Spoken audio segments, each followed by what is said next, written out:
Pros, save more on the materials you need to get the job done, inside and out, at Lowe's. Right now, get 10% off in-stock Trex Naturals decking, now available in more styles. Plus, get 15% off select custom entry, interior, and storm doors. Then, we'll deliver it all straight to your job site to help keep your jobs moving. Get the brands pros trust, priced right, and ready when you need them. Our best lineup is here at Lowe's. Valid through 5/27. While supplies last, selection varies by location.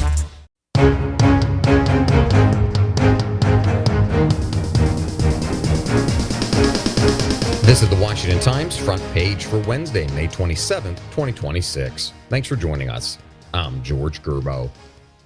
The U.S. and Iran are laboring to reach a peace deal with talks proceeding on shaky ground.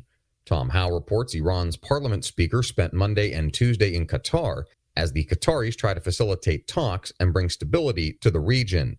Despite that, Iran's Supreme Leader Ayatollah Mojtaba Khamenei lashed out over recent U.S. strikes on missile launch sites, saying American military bases in the Middle East will no longer be safe. President Trump is working with Middle East partners on a draft deal that would extend a ceasefire with Iran and give space for negotiations over Iran's nuclear ambitions. Texas Attorney General Ken Paxton has defeated four-term incumbent Senator John Cornyn in a vicious and expensive runoff punctuated by a last-minute endorsement from President Trump. Susan Ferricchio and Seth McLaughlin report Paxton beat Cornyn by a 63% to 36% margin. Paxton will now face off in November against Democratic State Representative James Tallarico for the seat Cornyn has occupied since 2002. Party operatives believe Paxton's trail of personal and professional scandals give Texas a chance to send a Democrat to the Senate for the first time since 1988. Following the president's endorsement against an incumbent Republican, lawmakers are warning his increasing attacks on fellow Republicans endanger his legislative agenda and isolate segments of the GOP base. Some of the president's ire is directed at Republicans who don't always vote with the GOP, such as Kentucky Representative Thomas Massie, Kentucky Senator Rand Paul, and Pennsylvania Representative Brian Fitzpatrick. Lindsay McPherson reports the president's enemy list has grown to the point that he can't count on having enough support in Congress to pass bills. Republicans currently hold only a 2-vote margin in the House and a 3-seat majority in the Senate.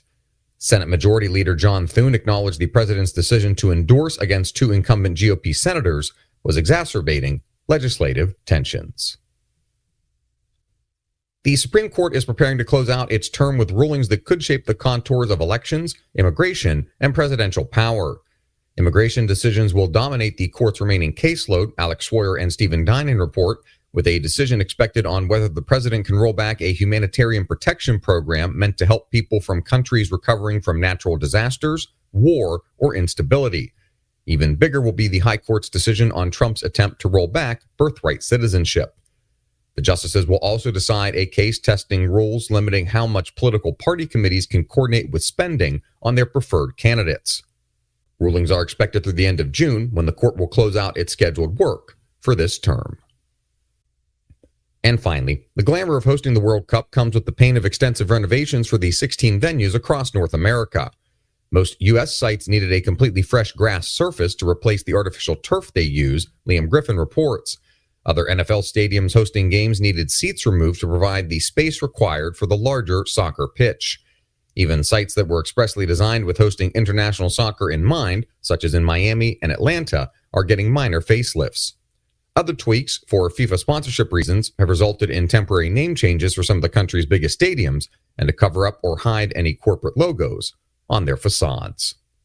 Find all today's front page stories at WashingtonTimes.com/front page or on the Washington Times app, and find us wherever you get your podcasts. You can also find us on social media at Wash Times for breaking news, sports, commentary, and more. For the Washington Times, I'm George Gerbo.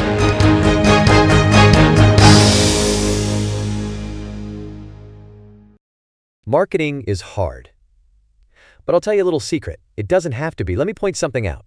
You're listening to a podcast right now, and it's great. You love the host. You seek it out and download it. You listen to it while driving, working out, cooking, even going to the bathroom. Podcasts are a pretty close companion. And this is a podcast ad. Did I get your attention?